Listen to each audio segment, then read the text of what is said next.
बेटा एक बार मैं लीव करके दोबारा से रीचेक कर रहा हूँ, है ना। Okay sir.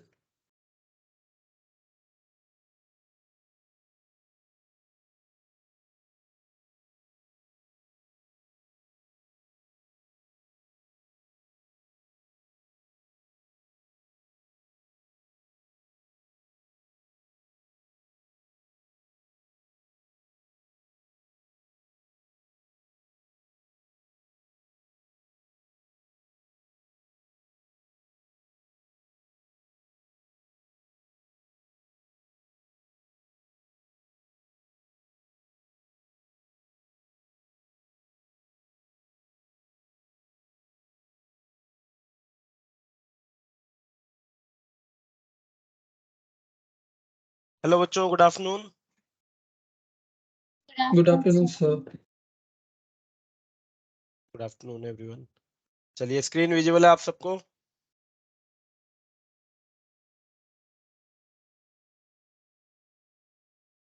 बच्चों कल हमने बात की थी मोमेंट ऑफ इनर्शिया के बारे में। मोमेंट ऑफ इनर्शिया क्या होता है किसी भी बॉडी का?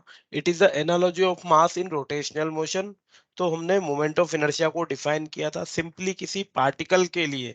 कोई पार्टिकल किसी फिक्स एक्सिस के अबाउट किसी आर रेडियस के सर्कुलर पाथ पे मूव करता है, तो उस पार्टिकल का उस एक्सिस के अबाउट जो मोमेंट ऑफ इनर्शिया होगा, it is M R square. क्या हो जाएगा वो मोमेंट ऑफ इनर्शिया?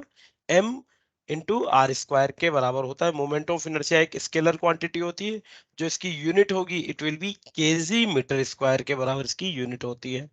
बच्चों अब जो मोमेंट ऑफ इनर्शिया है वो बेसिकली मास पे या मास डिस्ट्रीब्यूशन पे डिपेंड करता है। मास डिस्ट्रीब्यूशन किस तरीके से है? मास डिस्ट्रीब्यूशन के अकॉर्डिंग ही शेप चेंज हो जाएगी।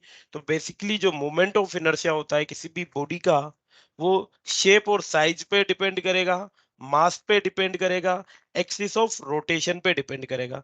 इन सब चीजों पे मोमेंट ऑफ इनर्शिया डिपेंड करता है। किस पे डिपेंड नहीं कर सकता? किस स्पीड से, एंगुलर स्पीड से रोटेट करिए, किस एक्सेलरेशन से वो रोटेट करिए, या फिर हम कहें क्या उसका एंगुलर मोमेंटम है, इन चीजों पे या इन क्वांटिटीज पे मोमेंट ऑफ इनर्शिया डिपेंड नहीं करती है। ठीक है बच्चों। चलिए, फिर हमने बात की, दो थ्योरम पढ़ी है बच्चों। एक होती है परपेंडिकुलर एक्सिस थ्योरम और एक हमने पढ़ी पैरेलल एक्सिस थ्योरम। बच्चों इन दोनों थ्योरम में क्या अंतर है? मान लीजिए, सबसे पहले मैं बात करता हूं perpendicular axis theorem. Perpendicular axis theorem क्या कहती है? ये हम सिंपली बात करते हैं किसी प्लेनर बॉडी के लिए। So the moment of inertia of a planar body about an axis perpendicular to its plane is equal to, चलिए यहाँ पे अगर हम बात करें आईजेड क्या है? एक ऐसी एक्सिस है किसी प्लेनर बॉडी के लिए जो इसके प्लेन के परपेंडिकुलर है। तो इस एक्सिस के अबाउट जो मोमेंट ऑफ इनर्शिया है ये किसके बराबर होगा? It will be equals to the sum of its moment of inertia about two mutually perpendicular axis. दो म्यूचुअली परपेंडिकुलर एक्सिस जो किसी बॉडी के प्लेन में ही लाई करती हो। यहाँ पे आप देख सकते हैं आई एक्स और आई वाई दो म्यूचुअली परपेंडिकुलर एक्सिस हैं जो बॉडी के प्लेन पे ही लाई करती हैं। तो आई एक्स और आई वाई के सम के बराबर आई जेड होने वाला है। ठीक है बच्चों बात। फर्दर हमने बात की second theorem parallel axis theorem. यहाँ पे हम क्या करेंगे? किसी भी बॉडी के लिए एक एसी एक्सिस, मान लीजिए एक एक्सिस ले ली मैंने, और इस बॉडी के लिए इस एक्सिस के अबाउट मुझे इस एक्सिस के अबाउट मुझे मोमेंट ऑफ इनर्शिया निकालना है। तो क्या होगा ये? It will be the sum of ICOM. ICOM क्या है? Moment of inertia about an axis passing through centre of mass parallel to the axis, plus m क्या है? Mass of body multiplied by the perpendicular, इसको r square की जगह हम d square लिख देते हैं, एम डी स्क्वायर। और डी क्या है बच्चों? D is the perpendicular distance between two parallel axis. Clear है बच्चों बात? तो ये दो थ्योरम पढ़ी, parallel axis theorem and perpendicular axis theorem. बताइए बच्चों, यहां तक बात क्लियर है आपके?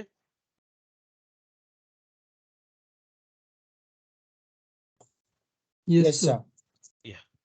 चलिए, अब इन दोनों थ्योरम्स का यूज करते हुए हमने बेसिकली डिफरेंट डिफरेंट टाइप्स या डिफरेंट डिफरेंट शेप्स की बॉडीज के लिए क्या मोमेंट ऑफ इनर्शिया निकाला बच्चों। जैसे सबसे पहले हम बात करते हैं रिंग के लिए। रिंग के लिए अगर मैं बात करूं, एक ऐसी एक्सिस जो इसके सेंटर ऑफ मास से पास होती है और इसके प्लेन के परपेंडिकुलर है, तो ऐसी एक्सिस के अबाउट जो moment of inertia it is mr²।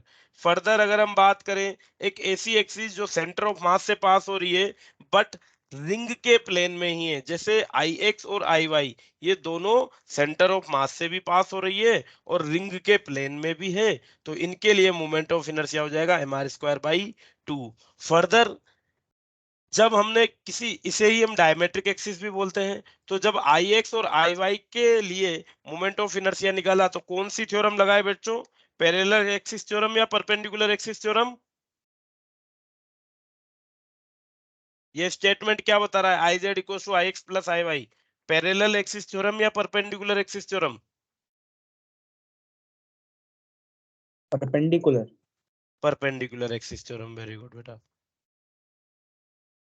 चलिए, अब फर्दर मान लीजिए किसी, एक ऐसी एक्सिस जो रिम के टेंजेंशियल है, एक ऐसी एक्सिस जो रिम के टेंजेंशियल है और वाई एक्सिस के, या जो एक्सिस इसके सेंटर ऑफ मास और प्लेन के परपेंडिकुलर भी हो, तो इस वाली एक्सिस के about the moment of inertia is 2mr²।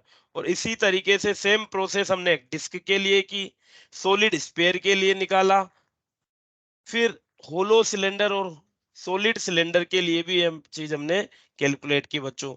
दोनों में होलो सिलेंडर और solid cylinder, basically hollow cylinder का जो काम है वो किसकी तरह रहेगा? एक रिंग की तरह। जो मोमेंट ऑफ इनर्शिया निकालेंगे एक रिंग की तरह आ जाएगा। सॉलिड सिलेंडर का किसकी तरह आएगा बच्चों? डिस्क। किसके इक्विवेलेंट? डिस्क के इक्विवेलेंट आ रहा है। ठीक है, चलिए, आज कुछ और शेप्स हैं जो सिमेट्रिकल शेप, जो हमारे जनरली यूज आ जाती है कैलकुलेशन पर्पज से। थिन रोड,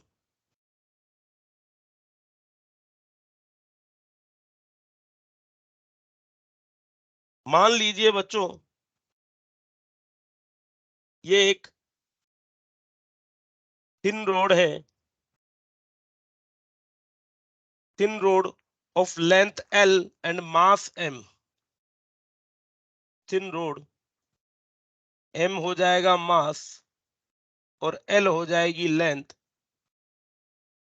तो इस रोड के लिए एक ऐसी एक्सिस जो इसके सेंटर ऑफ मास से गुजर रही हो और इसके प्लेन के परपेंडिकुलर हो, तो बच्चों सेंटर ऑफ मास लगभग यहां हो जाएगा थिन रोड के लिए। और इस एक्सिस, ये एक्सिस जो इसके सेंटर ऑफ मास से पास हो रही है, अगर मैं इस रोड के लिए इस एक्सिस के अबाउट मोमेंट ऑफ इनर्शिया कहूं, तो the moment of inertia will be equal to, बता सकते हो? इट विल बी बच्चों ml²/12। कितना हो जाएगा बच्चों? ml²/12। क्लियर है बात? About an axis passing through center of mass and perpendicular to length. About an axis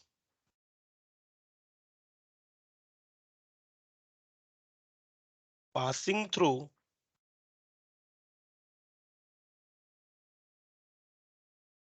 center of mass and perpendicular to length.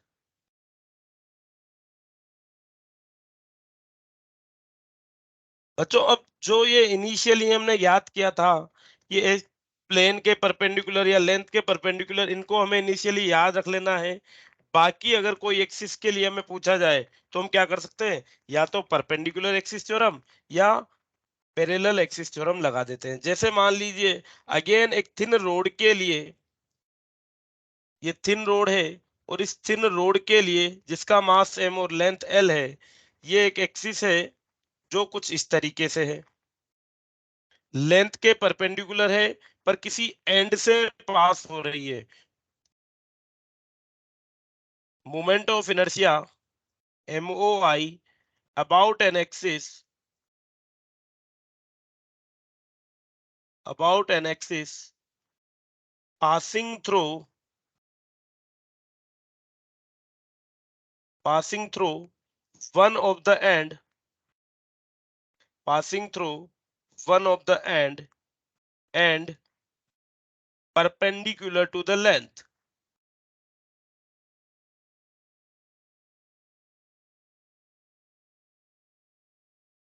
तो इसके लिए कौन सी पैरेलल एक्सिस थ्योरम लगा देंगे। क्या होता है, moment of inertia about ICOM हमें पता है, ये हो जाएगा ICOM, इनके बीच की डिस्टेंस हो जाएगी L/2। So the moment of inertia about this axis I will be equals to ICOM plus md²। Values put करेंगे तो ये क्या मिल जाएगा हमें, ml²/12 plus m into L/2 का होल स्क्वायर। बच्चों ये कितना हो जाएगा, ml²/12 प्लस ml²/4। इसको एड ऑन करेंगे तो ये हमें मिल जाएगा ml²/3 के बराबर। ठीक है बच्चों।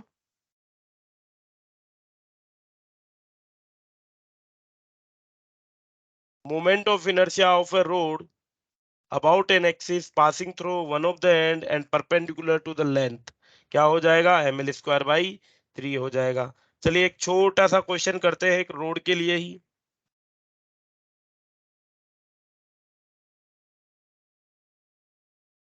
Find the moment of inertia for the given road of mass and length about an axis passing through this point। देखिएगा,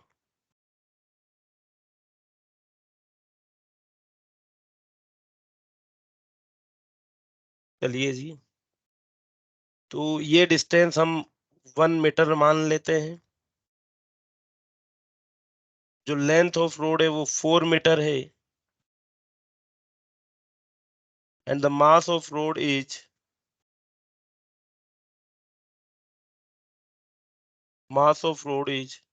2 kg। बताइए बच्चों इस एक्सिस के अबाउट मोमेंट ऑफ इनर्शिया क्या हो जाएगा। What will be the moment of inertia about this axis which is lie at 1 meter from one of the end, the length of road is 4 meter and the mass of road is 2 kg।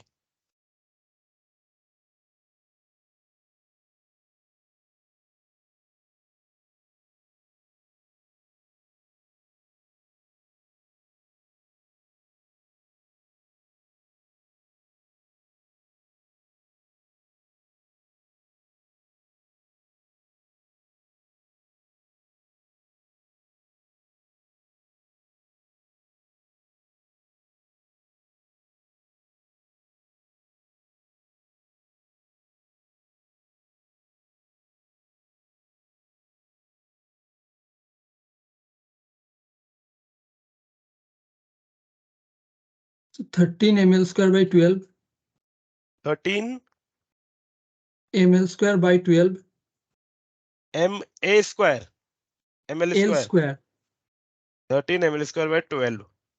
Values भी put कर दीजिए बच्चों, m की value 2 and l की value 4, और final answer बताइए बेटा।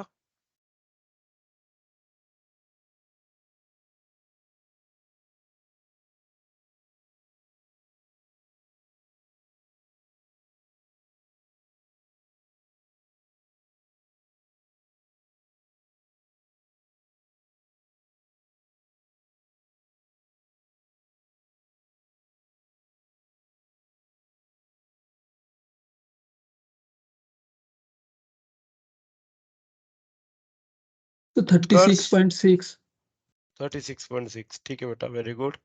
तुषारिका, उत्कर्ष, आप कर रहे हो बेटा सोल्व। मयूरी, सर मेरा 14/3 आया है। क्या आया बेटा,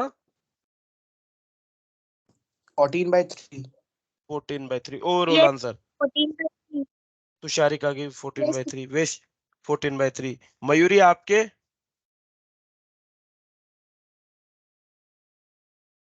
सूर्य नागर आपके। चलिए मैच कर लेते हैं बच्चों। सबसे पहले पैरेलल एक्सिस थ्योरम लगाएंगे, सेंटर ऑफ मास हो जाएगा यहाँ पे।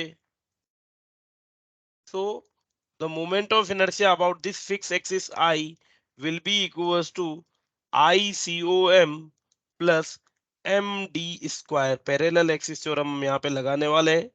I will be equals to center of mass के about ml square by 12। So m की वैल्यू है 2, l की वैल्यू है 4 डिवाइडेड बाई 12। यही हो जाएगा बच्चों, m l square by 12 plus m into D. बच्चों दोनों एक्सिस के बीच की डिस्टेंस कितनी हो जाएगी? क्या ये 1 मीटर हो जाएगी? Yes, sir. Yes, Yes, multiplied sir. By 1 का square. So it will be 2 into 16 by 12 plus 2। So it will be 4, ये 3, तो ये हो जाएगा 8 by 3 plus 2 and it will give 14 by 3। क्या दे देगा? 14 by 3 KG metre square. Got it बच्चों? Yes, sir. यस। चलिए नेक्स्ट हम याद करेंगे बच्चों, फॉर ए रेक्टेंगुलर प्लेट। एक रेक्टेंगुलर प्लेट के लिए मोमेंट ऑफ इनर्शिया क्या क्या होने वाला है? रेक्टेंगुलर प्लेट क्या है बच्चों? एक प्लेनर लेमिना मान सकते हैं?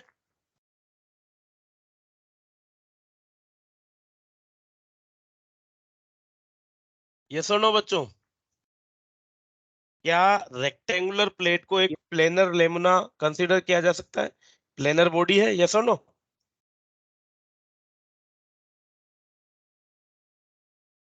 चलिए मान लेते हैं ये एक रेक्टेंगुलर प्लेट है। इस रेक्टेंगुलर प्लेट की लेंथ और ब्रीथ हम मान लेते हैं ए और बी है बच्चों। इसके लिए लेंथ और ब्रीथ ए और बी है। ये ए मान लेते हैं और ये बी मान लेते हैं। ठीक है, कोई दिक्कत नहीं है।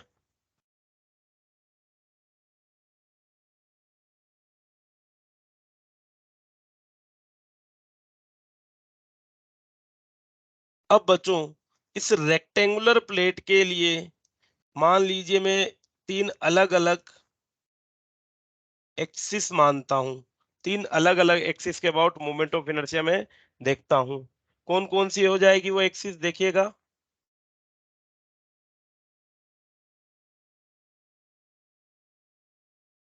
एक ये एक्सिस जिसे हम एक्स एक्सिस बोल देते हैं।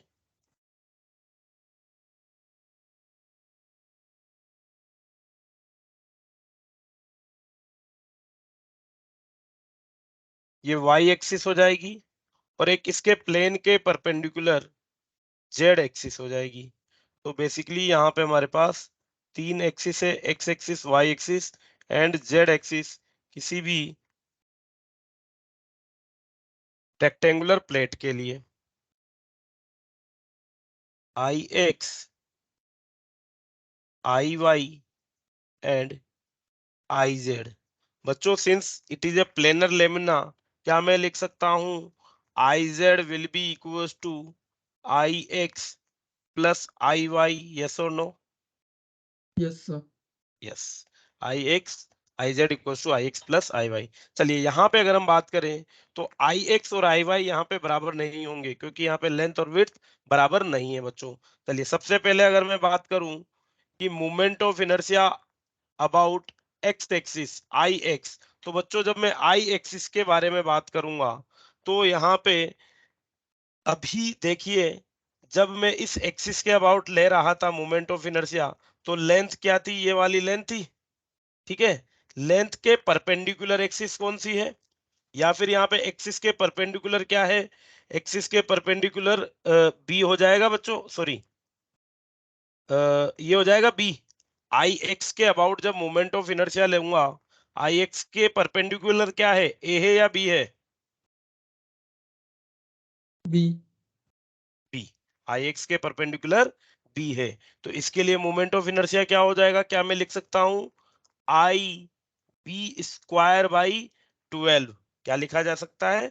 आई b square by, sorry I b का स्क्वायर बाई 12। इसको दोबारा से मैं लिख देता हूं, सॉरी मास m है तो m B square by 12। Clear है बच्चों बात?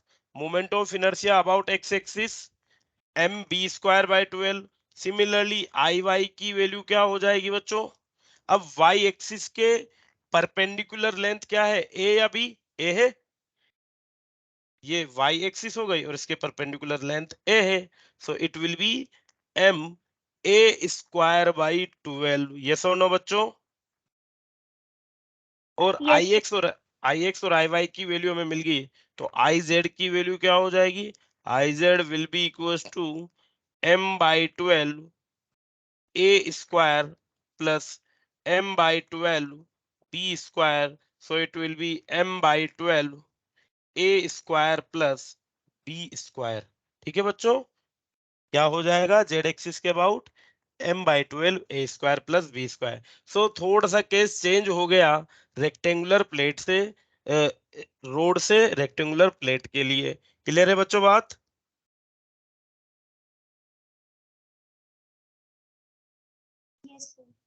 यस। चलिए लास्ट हम बात करेंगे क्यूब के लिए भी, ऑल्दो ये हमारे काम नहीं आता है, फिर भी हम बात कर लेते हैं कि कोई कोई एक आध क्वेश्चन है हमारे पास मॉड्यूल में जिसके लिए क्यूब का भी हमारे लिए काम आएगा। तो ये क्यूब ले लेते हैं, क्यूब की जो साइड है बच्चों वो ए ले लेता हूं,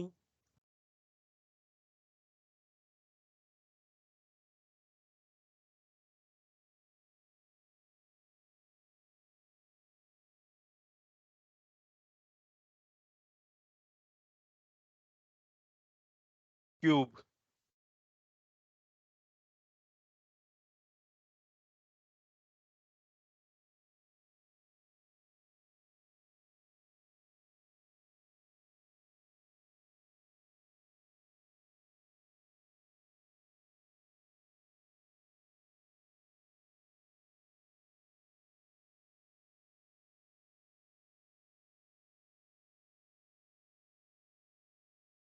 चलिए, तो बच्चों ये क्यूब हो गया जिसकी साइड ए है और इसका सेंटर ऑफ मास एग्जैक्टली यहाँ पे होगा। तो इस एक्सिस के अबाउट अगर हम मोमेंट ऑफ इनर्शिया की बात करें, the moment of inertia of this cube about an axis passing through its center of mass or perpendicular to the two faces। देखो सेंटर ऑफ मास से हम डायगोनली भी पास करा सकते हैं, पर हम यहाँ पे बात कर रहे हैं कि सेंटर ऑफ मास से पास हो और इसकी किन्हीं दो फेसेस के परपेंडिकुलर हो। ठीक है जी, about an axis passing through centre of mass and perpendicular to face, MOI about an axis passing through COM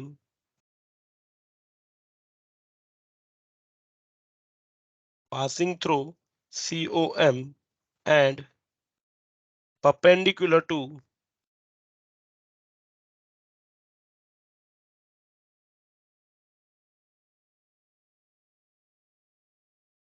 face।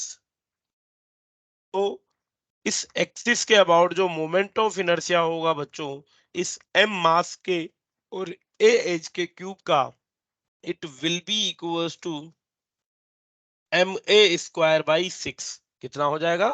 ma square by 6 के अबाउट मोमेंट ऑफ इनर्शिया हो जाएगा।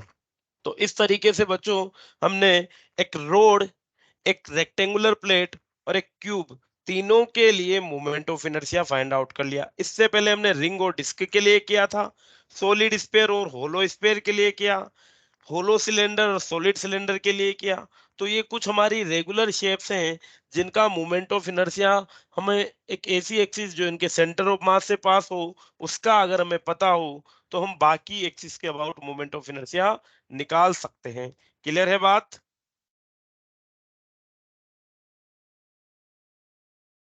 by using parallel axis theorem and perpendicular axis theorem।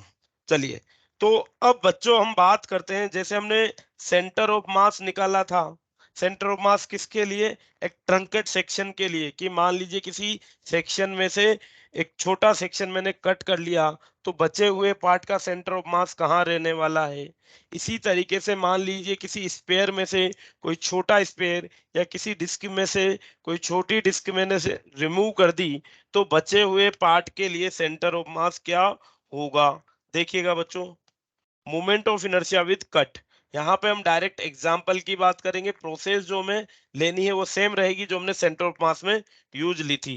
Moment of inertia of cut. मान लीजिए बच्चों कि एक are radius की disc है,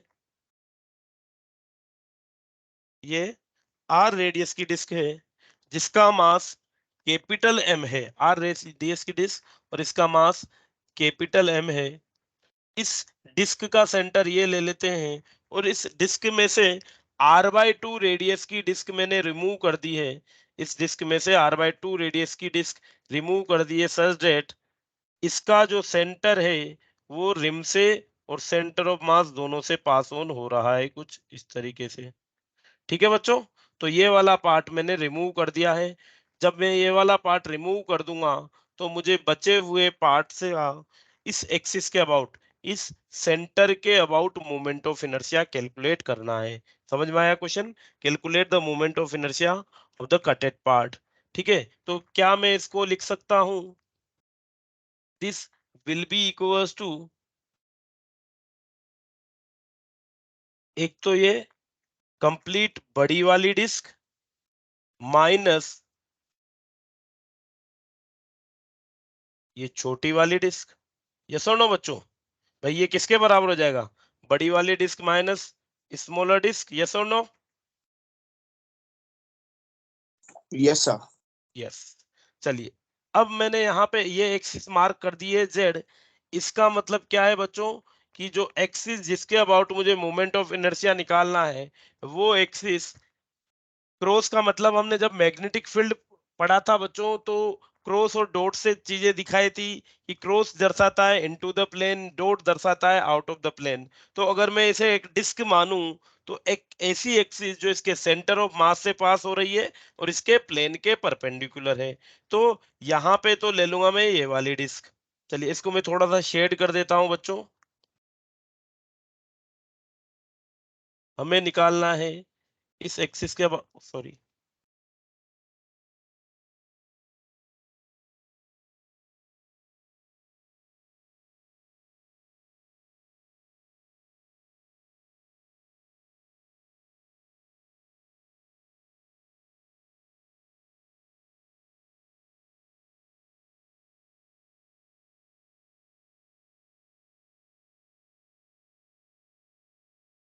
चलिए ये हमारा रिमूव्ड सेक्शन बच जाएगा।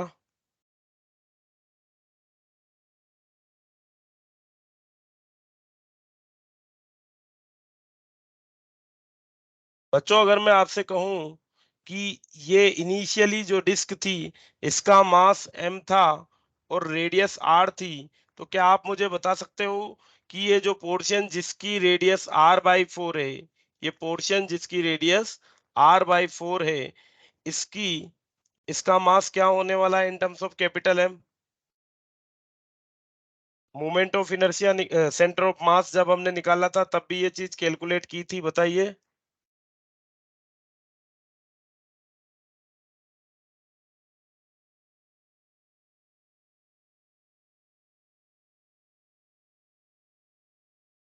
किसी को नहीं पता? बताओ भाई। ये जो हमने r/2 रेडियस की डिस्क वाला पार्ट कट किया है इसका मास क्या हो जाएगा बच्चों?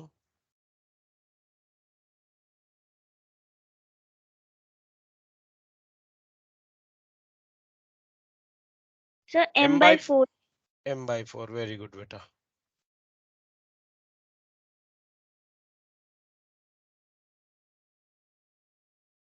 चलिए, तो हम बात कर रहे थे कि ये कंप्लीट डिस्क और ये कटेड सेक्शन, अगर मैं इस एक्सिस के अबाउट इसका मोमेंट ऑफ इनर्शिया ले लूं और इसके लिए देखेंगे तो बच्चों एक्सिस ऑफ रोटेशन यही है, यहीं से पास ऑन हो रही है एक्सिस ऑफ रोटेशन। यस और नो? तो इसके मोमेंट ऑफ इनर्शिया से, कंप्लीट मोमेंट ऑफ इनर्शिया से इस एक्सिस के अबाउट इस छोटे पार्ट के मोमेंट ऑफ इनर्शिया को मैं रिमूव कर दूं तो क्या मुझे रिमेनिंग के लिए मोमेंट ऑफ इनर्शिया मिल जाएगा? The I remaining will be equals to I complete minus I removed about same axis, about the same axis। चलिए, तो सबसे पहले अगर हम बात करें मास m और r रेडियस, तो बच्चों इसके लिए इस एक्सिस के अबाउट मोमेंट ऑफ इनर्शिया क्या हो जाएगा? क्या ये mr स्क्वायर बाई 2 के बराबर होगा?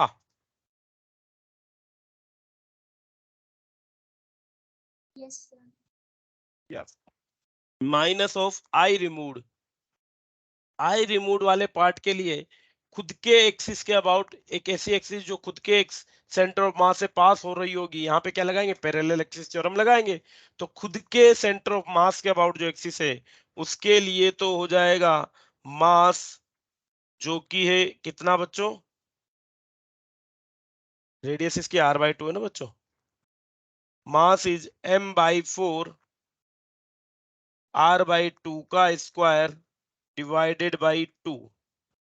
ये हो जाएगा mr स्क्वायर बाई 2 के बराबर हो जाएगा, प्लस पैरेलल एक्सिस थ्योरम के लिए m इंटू डी स्क्वायर।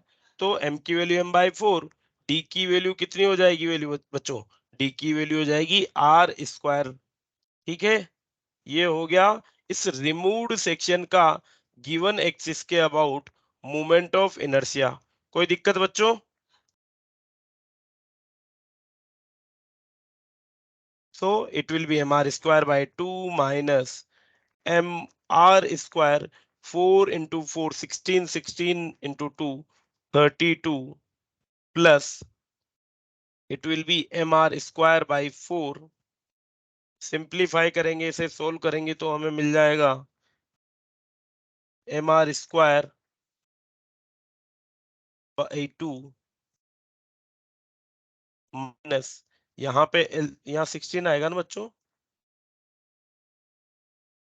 तो एलसीएम हो जाएगा 32 and it will B mr square plus 2 mr square. तो ये हमें मिल जाएगा mr square by 2 minus 3 mr square by 32। बच्चों क्या हो जाएगा फाइनल रिजल्ट बताइए?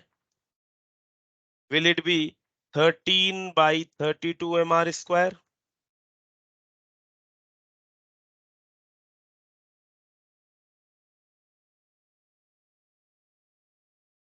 13/32 mr स्क्वायर। बताइए बच्चों, समझ में आई वो तो बात? Yes, sir. यस, कर लीजिए नोट। तो एक बार री एक्सप्लेन कर दीजिए। जी बेटा, तो हम बात कर रहे थे जब किसी बिगर ऑब्जेक्ट्स में से कोई ऑब्जेक्ट को मैंने रिमूव कर दिया। जैसे मान लीजिए मेरे पास ये एक m मास और r रेडियस की डिस्क थी। इस m मास और r रेडियस की डिस्क में से r/2 रेडियस की डिस्क मैंने रिमूव कर दी। और जो डिस्क रिमूव की है इस तरीके से की है बच्चों कि इस रिमूव्ड पार्ट की जो पेरीफेरी है ये इसके सेंटर से और इसकी रिम से दोनों से पास ऑन हो रही है, मतलब इस तरीके से। अब जब ये मैंने पार्ट रिमूव कर दिया तो ये जो रिमेनिंग पार्ट बचा है, छोटी डिस्क रिमूव करने के बाद जो रिमेनिंग पार्ट बचा है, इस रिमेनिंग पार्ट के अबाउट मुझे मोमेंट ऑफ इनर्शिया निकालना है। सेम काम मैंने सेंटर ऑफ मास निकालने के लिए भी किया था। तो क्या करूंगा यहाँ पे?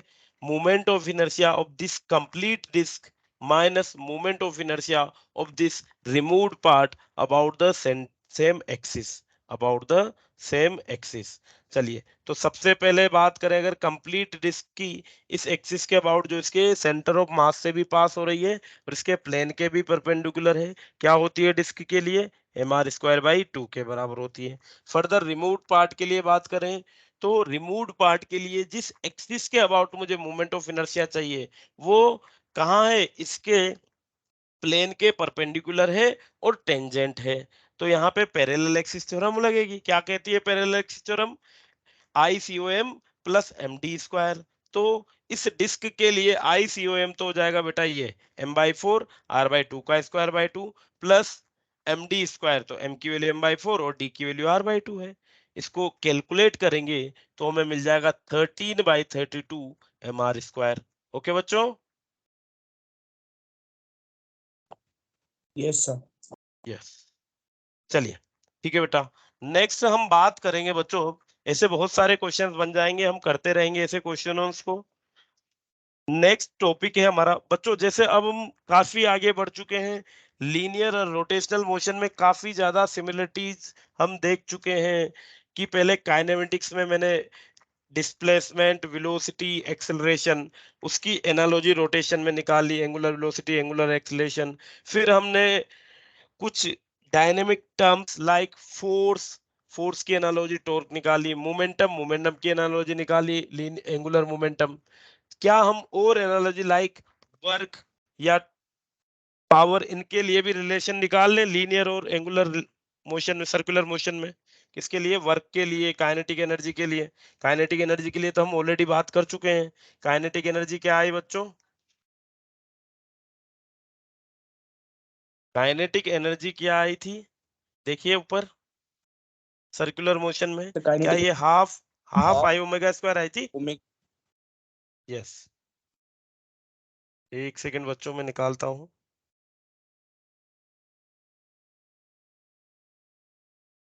यहाँ पे देख सकते हैं हम रोटेशनल मोशन के लिए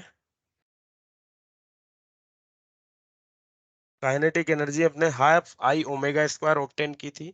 चलिए, तो हम और टर्म्स यहाँ पे related terms, dynamic terms related to rotational motion obtain करेंगे बच्चों। और उसमें से वो टर्म होगी work, work done by torque. चलिए, लीनियर मोशन में क्या होता है बच्चों, वर्क डन बताइए। लीनियर मोशन में वर्क डन बाय फोर्स क्या होता है? So F into dx. F into dx. Now we will calculate the work done by a torque. चलिए हम बात करते हैं work done by a force.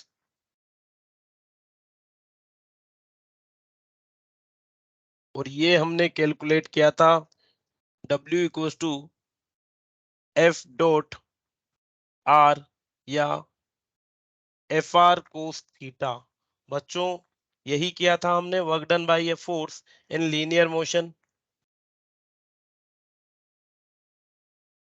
चलिए अब सेम इसका यूज करते हुए हम कैलकुलेट करेंगे work done by a torque.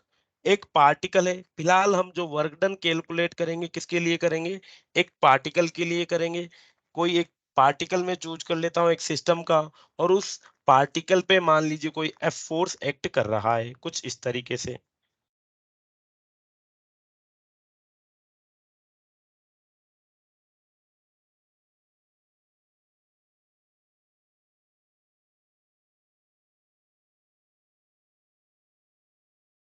मान लीजिए एक पार्टिकल है, किसी सिस्टम का पार्टिकल पी, इसका पोजीशन वेक्टर है r1, पार्टिकल p का पोजीशन वेक्टर r1 है बच्चों।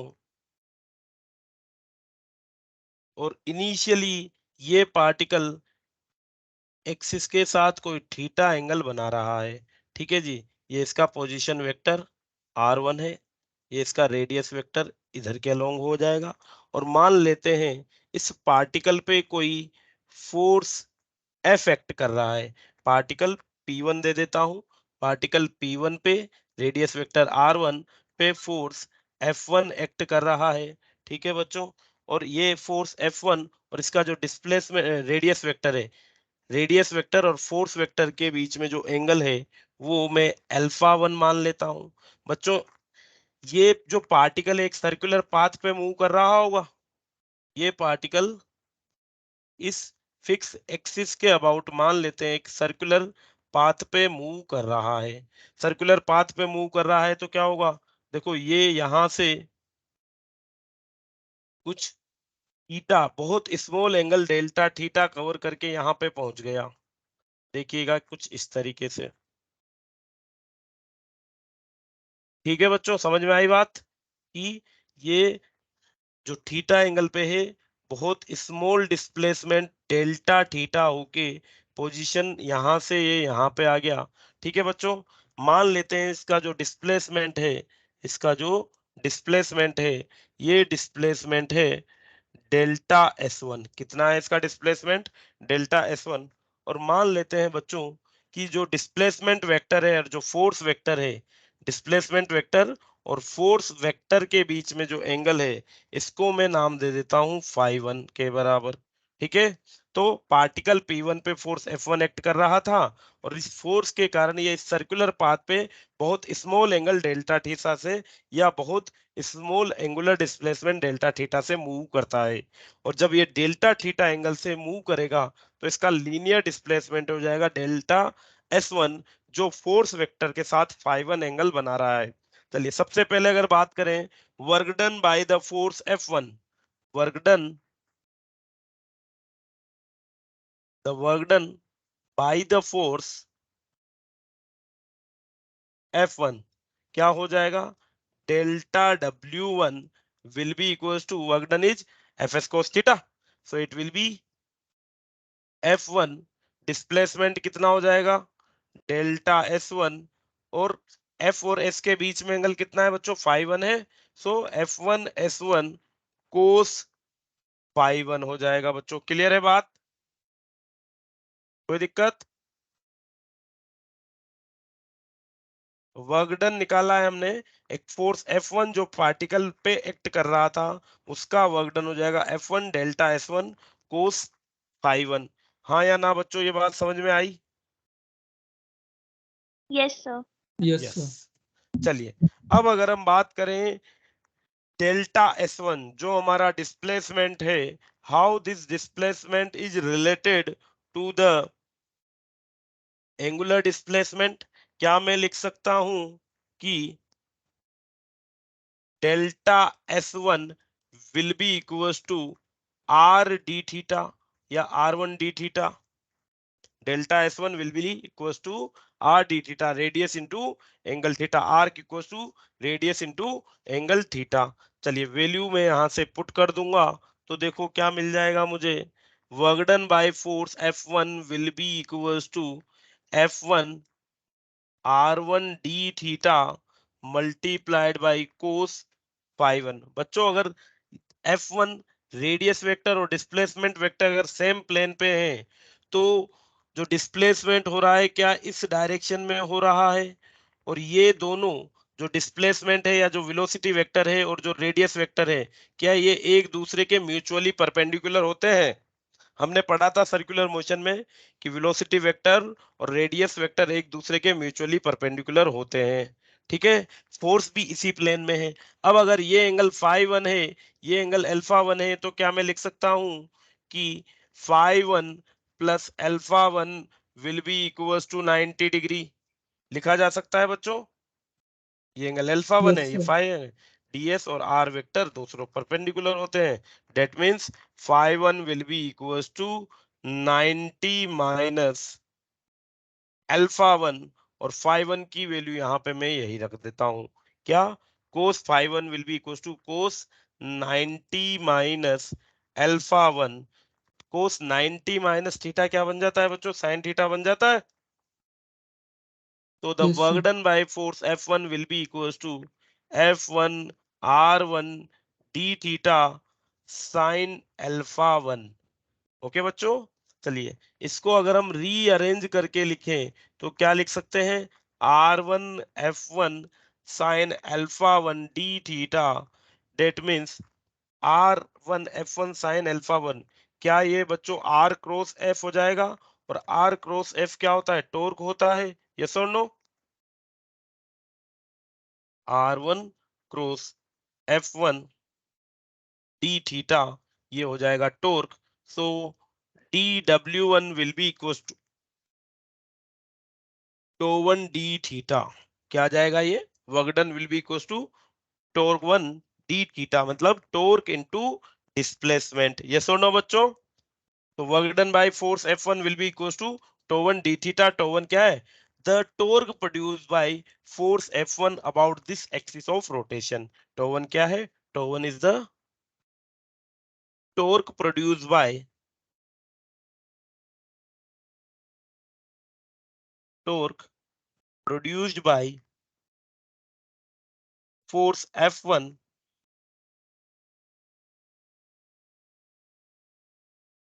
torque torque produced by force F1 about the axis of rotation. About the axis of rotation. Clear है बच्चों बात? तो ये एक पार्टिकल पे एक फोर्स F1 के लिए प्रोड्यूस्ड टॉर्क का वर्क डन आ गया है। अगर मैं बात करूं पूरे के पूरे सिस्टम के लिए बच्चों, अगर मैं बात करूं पूरे के पूरे सिस्टम पे, मान लीजिए different types of torque act कर रहे हैं, तो वर्क डन क्या हो जाएगा? The total work done will be equals to, ये तो किसी एक पार्टिकल के लिए था, अगर मैं पूरे सिस्टम पे जिसपे अलग अलग टॉर्क एक्ट कर रहे होंगे, तो total work done will be equals to, क्या मैं लिख सकता हूं? Net torque tau net into d theta. Yes और नो बच्चों?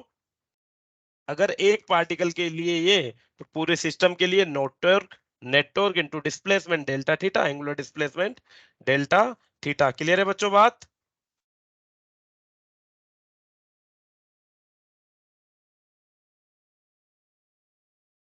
बोलिए बच्चों। Net Yes. Torque, Yes, sir. Yes, net torque multiplied by net angular displacement will give the work done by the torque. ठीक है बच्चों? चलिए नेक्स्ट, अगर हम बात करें, नेट टॉर्क लिखने की भी जरूरत नहीं, इसको चाहे तो हम टॉर्क डी थीटा की भी बात कर सकते हैं, ये हमेशा नेट टॉर्क ही कहलाएगा हमारे पास। फर्दर अगर हम बात करें पावर के लिए, देखो वर्क डन के लिए हमने निकाल लिया, ट्रांसलेशनल मोशन के लिए force into displacement, rotational motion में फोर्स की एनालॉजी टॉर्क आ गई, डिस्प्लेसमेंट की एनालॉजी रोटेशनल एंगुलर डिस्प्लेसमेंट आ गया। ठीक है, तो क्या मिल गए हमें? Same parameter. काइनेटिक एनर्जी के लिए भी हमने निकाल लिया, काइनेटिक एनर्जी होती थी, यहां पे मैं लिख देता हूं, kinetic energy translational parameter, translational motion और अब रोटेशनल मोशन।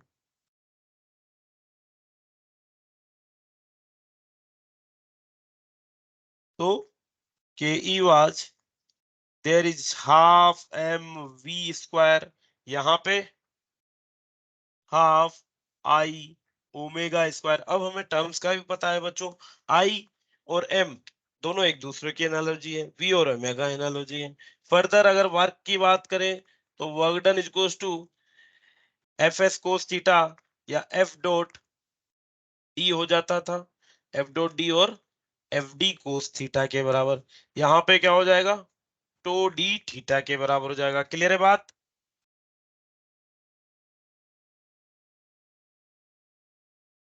बच्चों क्लियर है बात ये? चलिए Yes, sir. नेक्स्ट हम बात करते हैं बच्चों पावर के लिए। पावर क्या होती है? Power is delta W by delta t, rate of doing work. Yes और no? Power is rate of doing work. चलिए इसको क्या लिखा जा सकता है? यहाँ पे वर्क डन हमने क्या निकाला? Tau d theta, so it will be delta tau d theta, या फिर डायरेक्टली डेल्टा डब्ल्यू ही है ये, tau d theta by d t. D theta by d t क्या होता है बच्चों? Omega. Omega, yes. सो यहाँ पे आपने देखा होगा, तो हम लिखते थे एफ डॉट वी के बराबर, क्या लिखते थे? एफ डॉट वी के बराबर power is equal to F dot v. यहाँ पे क्या हो जाएगा? टो ओमेगा के बराबर। तो torque into angular velocity will give the power. Clear है बात?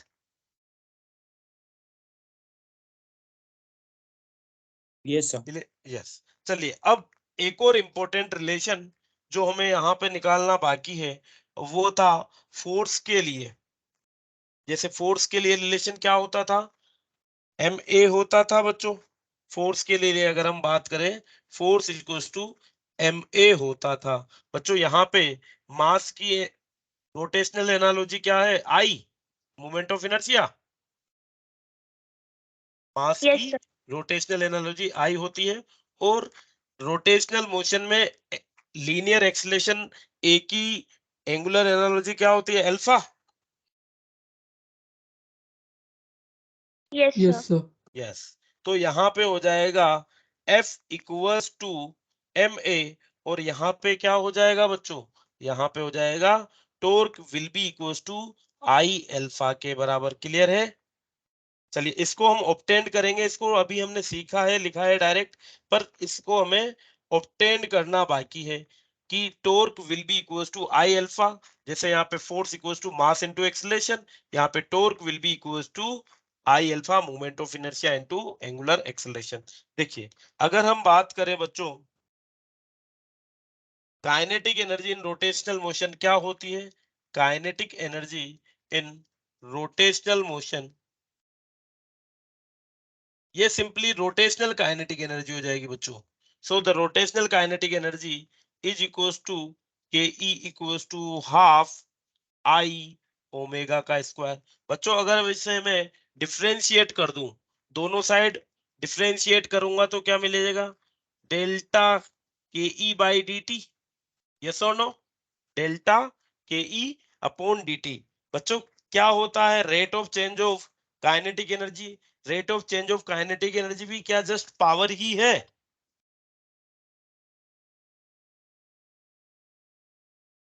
पावर क्या होती है? Rate of doing work. यार वर्क क्या होता है? Rate of change of kinetic energy. Sorry, work क्या होता है? Change in kinetic energy.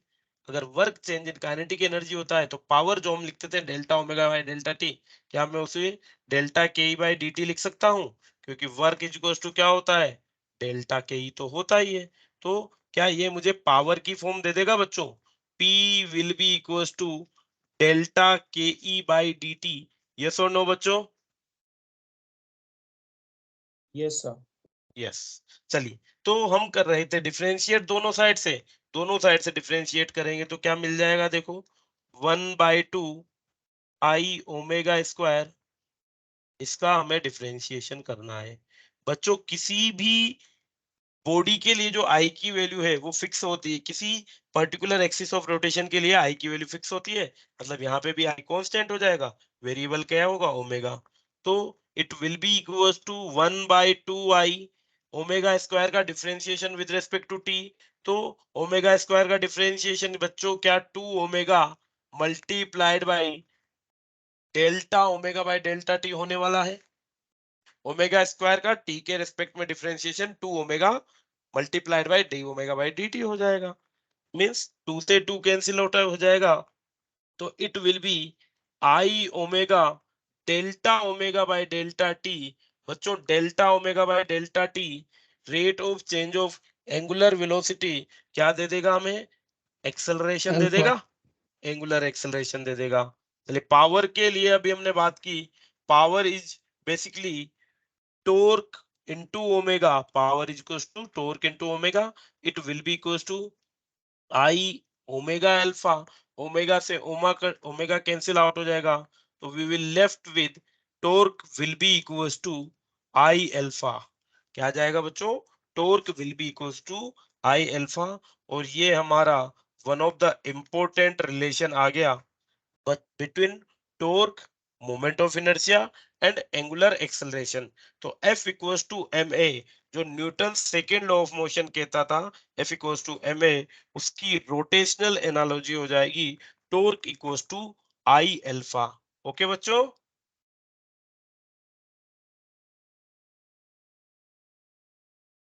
Yes. Yes. चलिए लिख लीजिए, इसे नोट डाउन कर लीजिए। Torque equals to I alpha. और अब हम करेंगे इसके कुछ क्वेश्चंस बच्चों।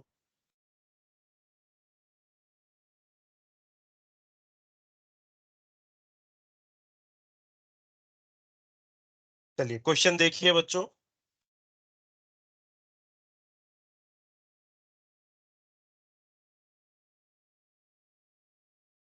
The angular speed, the angular speed,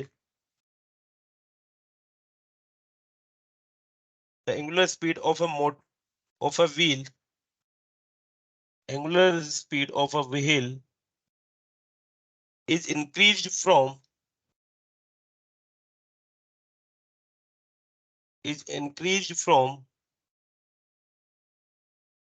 600 rpm,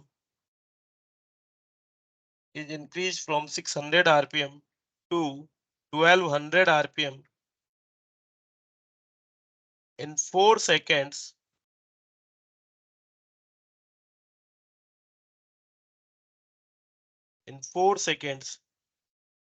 if the moment of inertia, if the moment of inertia of the wheel is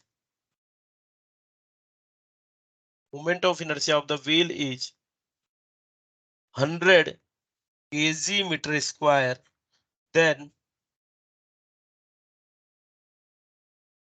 calculate the torque acting on it. Then calculate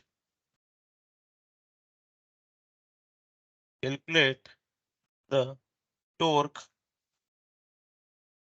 acting on it.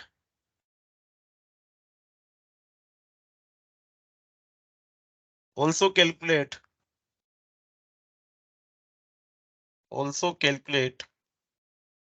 the work done by torque. Also calculate the work done by the torque.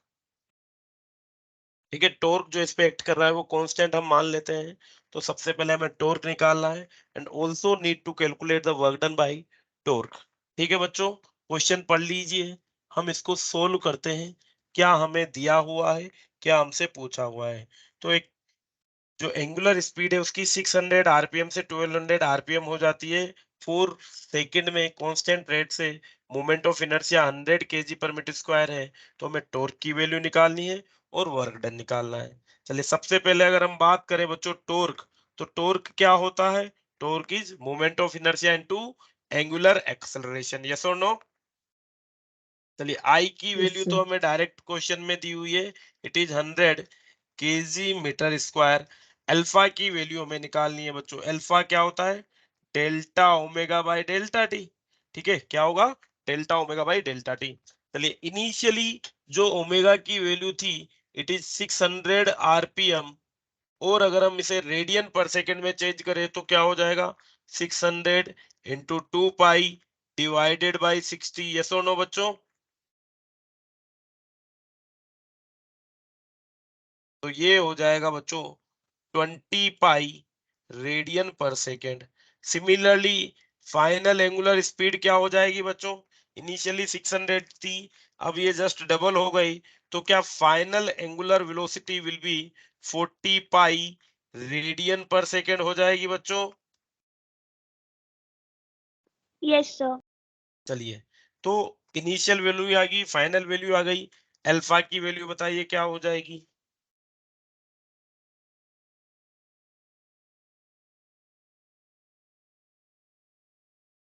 So 5 pi meter per second square. Very good, beta. 5 pi meter per second. So final value is 40 pi. Initial value is 25 divided by time, that is 4 second. So it will be 20 by 4. That means 5 pi radian per second square. बच्चों बताइए torque क्या हो जाएगा? कितना दिया हुआ है torque? 100 kg. 100 into 5 pi. So it will be 500 pi newton metre. बोलिए बच्चों, क्लियर है बात? Yes, sir. यस।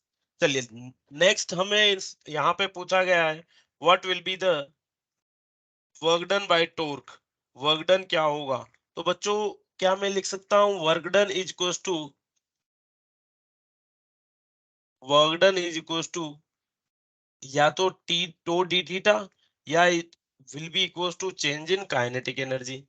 चलिए दोनों चीज कर सकते हैं हम, टॉर्क भी है हमारे पास, डिस्प्लेसमेंट भी हम निकाल सकते हैं, या फिर हम चेंज इन काइनेटिक एनर्जी भी निकाल सकते हैं। तो चेंज इन काइनेटिक एनर्जी क्या हो जाएगा? Final kinetic energy minus initial kinetic energy. So it will be half I omega final का square minus half I omega initial का square. So it will be 1/2 into 100। Final angular velocity क्या है बच्चों? 40। तो it will B 40 पाई का square minus 20 पाई का square. चलिए तो ये हो जाएगा 50 into 1600 pi square minus 400 pi square. that will give 50 into 1200 pi square. ये क्या हो जाएगा बच्चों? 6000 पाई स्क्वायर जूल। तो कितना वर्क डन हो गया 60 बच्चों? कितना आएगा बेटा? 16,000 60,000 60,000 6 4 times 0. ओके बेटा, पाई स्क्वायर जूल। क्लियर है? This will be the work done by torque. चलिए मैं यहां से आपसे कहूंगा कि टॉर्क हमने कैलकुलेट कर लिया है। इक्वेशन ऑफ मोशन लगा के आप डिस्प्लेसमेंट कैलकुलेट कीजिए, एंगुलर डिस्प्लेसमेंट को कैलकुलेट कीजिए, और work done will be equals to tau theta, इसको कैलकुलेट कीजिए। टॉर्क से मल्टीप्लाई करके चेक कीजिए क्या वर्क डन सेम आ रहा है। ओके बच्चों, करना है ये होमवर्क के लिए। Okay, thank you. Thank you, sir. Thank thank you बच्चों, थैंक यू।